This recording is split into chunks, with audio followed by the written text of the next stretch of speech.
আচ্ছা, আমরা যে কথা বলি, যে শব্দগুলো ব্যবহার করি, এর মধ্যে যে কি প্রচণ্ড শক্তি লুকিয়ে আছে, সেটা কি আমার কখনো একটু থেমে ভেবে দেখেছি? আজ আমরা ঠিক এই বিষয়টা নিয়েই কথা বলবো। দেখব কিভাবে কথা বলা আবার ঠিক সময় চুপ থাকা এই দুটোই হয়ে উঠতে পারে নিজেকে আরও উন্নত করার সবচেয়ে বড় হাতিয়ার।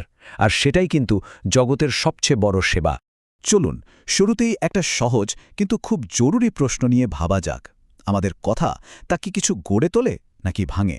মানে আমাদের মুখ থেকে বেরোনো এক একটা শব্দ একদিকে যেমন কারো ভেঙে পড়া দুনিয়াটাকে নতুন করে সাজিয়ে দিতে পারে, ঠিক তেমনি এক মুহূর্তে সবকিছু তছনছ করে দিতে পারে।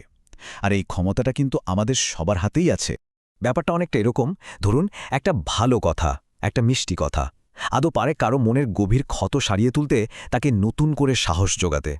আবার উল্টো দিকে একটা রূঢ় কথা, একটা কটু কথা এমন একটা ঘা তৈরি করে যা হয়তো সারা জীবনেও শুকায় না। তাই তো বলা হয় আমাদের কথা আসলে একটা দুধায়ী তলোয়ারের মতো। আসলে কথা বলার যে ক্ষমতা আমাদের আছে, সেটাকে শুধু একটা সাধারণ জৈবিক প্রক্রিয়া ভাবলে কিন্তু ভুল হবে। শাস্ত্র বলে এটা একটা ঐশ্বরিক শক্তি। আর এই শক্তিটাকে আমরা কিভাবে ব্যবহার করছি তার উপরেই কিন্তু নির্ভর করে আমাদের ব্যক্তিত্ব কেমন হবে, আমাদের চারপাশের দুনিয়াটা কেমন হবে। তাহলে প্রশ্ন হল, এই অমংস শক্তিটাকে নিয়ন্ত্রণ করার উপায়টা কি? আচ্ছা, এখানেই আসছে আমাদের প্রথম ডায়মন্ড সূত্র। আর সেটা হলো বাণীর শিল্পকলা, বা বলতে পারেন বাণীর তপস্যা। যুগঋষির এই কথাটা একবার খেয়াল করুন। বাণীর সংযমই হল সবচেয়ে বড় তপস্যা। তিনি বলছেন, কথাকে নিয়ন্ত্রণ করতে পারাই নাকি সবচেয়ে বড় সাধনা। আর এই একটা কথার মধ্যেই কিন্তু লুকিয়ে আছে তিনটে মূলসূত্র, যা আমাদের ব্যক্তিত্বকে এক অন্য মাত্রায় নিয়ে যেতে পারে। তো কি সেই তিনটে স্তম্ভ?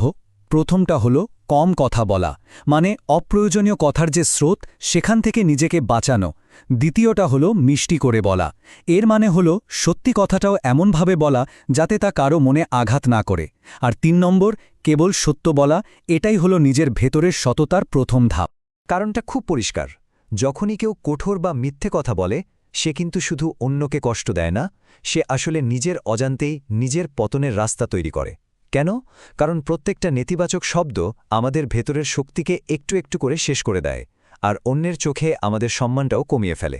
তাহলে উপায়টা কি? উপায় হল সত্যি আর মিষ্টি কথার একটা মেলবন্ধন ঘটানো। আমাদের কথাগুলো এমন হওয়া উচিত যা অন্যের মনের ক্ষততে মলেমের মতো কাজ করে। ভাবুন তো, যদি কোনো অপ্রিয় সত্যি বলতেই হয়, সেটাও যদি একটু ভালোবাসার মোড়ক বলা যায়, তাহলে তার আসর কতটা পাল্টে যায়। এইখানে একটা খুব কাজের মেন্টাল ফিল্টারের কথা বলি। যে কোনো কথা বলার আগে শুধু নিজেকে এই ৩টে প্রশ্ন করুন। ১. আমি যা বলতে যাচ্ছি তা কি সত্যি? ২. এটা কি দয়ালু বা ভালো কথা? আর ৩, এবং সবচেয়ে জরুরি, কথাটা কি এখন বলাটা সত্যিই দরকার? বিশ্বাস করুন, শুধু এইটুকু একটা অভ্যাসই আমাদের অনেক ভুল থেকে বাঁচিয়ে দিতে পারে। তো কথা বলার শিল্পটা না হয় বোঝা গেল, কিন্তু এর চেয়েও বড় একটা শক্তি আছে। এমন একটা শক্তি যা প্রায় আমাদের নজর এড়িয়ে যায়।